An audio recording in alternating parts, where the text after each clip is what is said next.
Okay, our next guest is Edward Field. He's the co-founder of Natural Merchants. And I just love the name right there. Anyway, he's the leading importer and distributor of the finest natural and organic foods and organic wines that come directly from the Mediterranean area. And I'm ready to go there now. After drinking this wine and tasting this cava, I'm ready to go to the Mediterranean region. And but you know what? The best thing to do is check him out online at naturalmerchants.com. Hi, Edward. Welcome to Eat, Drink, and Be Merry. How are you? Hey, thanks for having me on the show. Doing great. Well, good evening from over here. Yeah, thank you. No, I'm glad you can call in from Spain. I want to introduce you're talking to Lisa, Nancy, and also Marilyn. Okay, great. Hi. And I have to tell you, you put the merry part of our Eat, Drink, and Be Merry in the show. They've been married for quite a while before you got on, Edward. Nancy, always. We're always married. Well, I want to say this cava. Now, how do I pronounce this? Because, you know, I am blonde here, but is it Tarantas? Tarantas? You're doing great. Tarantas. Oh, Tarantas. Okay, now I'm going to start getting the whole vibe. I love it now even more. Got it. Now, cava seems... It's actually a famous form of flamenco, song and dance from the southeast of Spain. So it's this beautiful name that has so much behind it too. So we feel quite privileged and proud to have our Spanish organic cava named Tarantas. You know, I remember something about the Tarantala dance or something like that. It's something to do, I just remember, I don't know where it's from, but maybe I'm thinking exactly what you're talking about. But the cava seems to be really being a big thing over here now. I'm seeing it more and more out on the shelves, and instead of, it's kind of replacing champagne, like Prosecco is kind of doing that as well, huh? Yep, we're seeing that. People are having fun. Champagne sometimes can be a little stuffy or a little bit, too much, and cava is stepping right up to take that place, and Prosecco is really growing. People are just having more fun with bubblies. Yeah, well, I like the name cava and Prosecco. It's kind of like, yeah. I like the bubblies. Well, it's really good. I popped so well when you opened that last bottle, Nancy. I'm looking at the bottle right now because I printed out this material. Let's open another. That I could see. Why not? No wonder there was such a good pop to that cork. Well, this is interesting because, it's not, you're saying that there are wines that are made from organic grapes. Now, there's a difference between organic wine and wines made from organic grapes? Yeah, it is based on the way that the system's been set up by the USDA. And over here in Europe, it's organic is organic. But the USDA made the decision that a wine that contains sulfites cannot be called organic wine, but it can be called a wine made with organically grown grapes. Okay. Explain the sulfites part, because, I've heard some people are going, no, sulfites are bad for you. Some are like, oh, get over it, have a little bit. Are we supposed to have them or not? Well, it all comes down to, this thing that we all refer to as wine is usually made with sulfites. It's just it's a common occurring agent that actually occurs naturally in when you have fermentation of grapes, and it naturally prevents itself from oxidizing. And so you have a situation where a bit of sulfites are added to make sure that basically what arrives to America is not vinegar. And so for thousands of years, people have been adding sulfites to their wines in order to, again, to produce that thing that we all know as wine. Wouldn't that act the same as yeast with bread, in a sense? The sulfites with the wine as a as a preservative and enhancement? Yeah, pretty much. It is a stabilizing effect. It's also something that helps with the hygiene of the product, and it actually helps preserve the color and the flavor also. Now, in Spain and Italy, those are the two places, and you also deal with France, right? Sure, and Austria and Germany and Portugal, so nice little collection portfolio that we have from here, yes. Well, you have a sad life. It's not as sad as ours. But, are they better when it comes to organic? It's kind of a natural practice there compared to us now?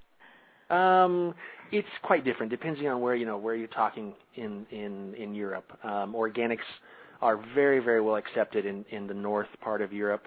Here in the south, a lot of people feel like that their products are organic naturally, but you're seeing more and more people waking up to not wanting pesticides, or being careful about the intake what they're ingesting into their bodies. So little by little, but in the north especially, I mean, England, it's just a wave. There's just a huge percentage of products that are sold are organic, and also in Germany.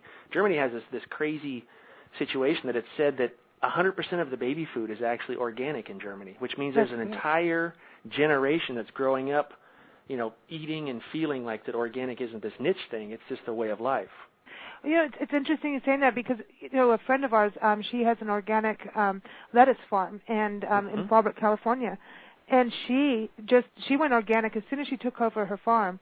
She went all organic, not even thinking about the food side of it, just because of her workers. Because she didn't want her workers, she didn't want her family that was on the farm either, and her animals and all that, to be infected with this pesticide, because she's got this whole huge, beautiful farm, and she's into birds and all that kind of stuff. So there's also the environmental side, and then the workers, coming home and getting sick over this.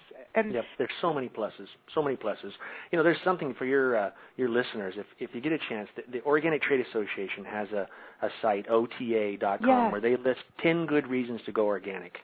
Real easy to remember, OTA, and it's great. I mean, we could sit here and talk about the beauty of organic, all morning long here. But realistically, it comes down to two big reasons. Is first of all, you have a third-party certification. Somebody's going out there year in and year out, and a accredited agency is inspecting the place annually to make sure that if you're going to put that word organic on your labels, there's going to be something behind that. And the second part of it is that basically organic tastes great because you have healthy plants that are producing, nourishing fruit that's consistent year in and year out, and that matters so much in the wine businesses because they want wines to taste the same year in and year out. And if you have a plant that has been raised without pesticides and basically is not chemically addicted, she's going to be able to produce quality fruit year in and year out. Okay. So that's interesting. There's the whole list of reasons on that website, and it sure would be fun for anybody that is thinking or questioning, should I or what is a good reason to check that one out. Well, I like that about the plant being chemically. We have drug addict plants out there. But I want to just say about the wines that we were drinking again. Okay, here I'll try it. Virtus. Virtus, yeah. Virtus. Okay, Virtus. Okay, we drank that. We've had Tarantas. Okay, and we've had Puglia. Okay, is that right? Those are Agronaturas, yeah, from the zone Puglia, and Puglia is actually on the heel of the boot of the Italian boot. Okay. Oh, yeah. Right up above the heel. Yeah. Now one of those areas of Europe that's just known for its agricultural production. Wow. These wines, and we're still doing some more of them. we're really enjoying these. I have to seriously. We've been tasting a lot of wines, and you sit there and you can taste a glass of wine. You take your first sip, and it's like that. There's so much acid to it. And I know acidity is important, but these wines, Nancy and I we couldn't even write anything down. We just sat down. We just started drinking. And I mean this in a really good way. Sure, there was just like the flavors were so good and subtle, so it wasn't so overpowering. Yet you still sat down and enjoyed it in a decent way where you really did savor it.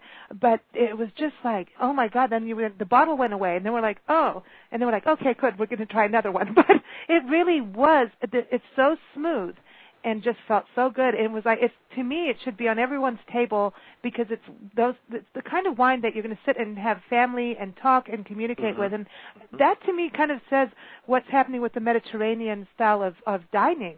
And the European style, that people do get together with a bottle of wine and have a good time in a relaxed fashion. It's so much about the food here, and you'll pick a wine to complement the food. There's a choice that's made, and people will enjoy wine with almost every meal. And it's just it's a natural part of it. Complements, kind of wakes up the tongue and calls the next bite. There's something to be said for that. For sure. No, we're very lucky right now. Go ahead. That they don't have that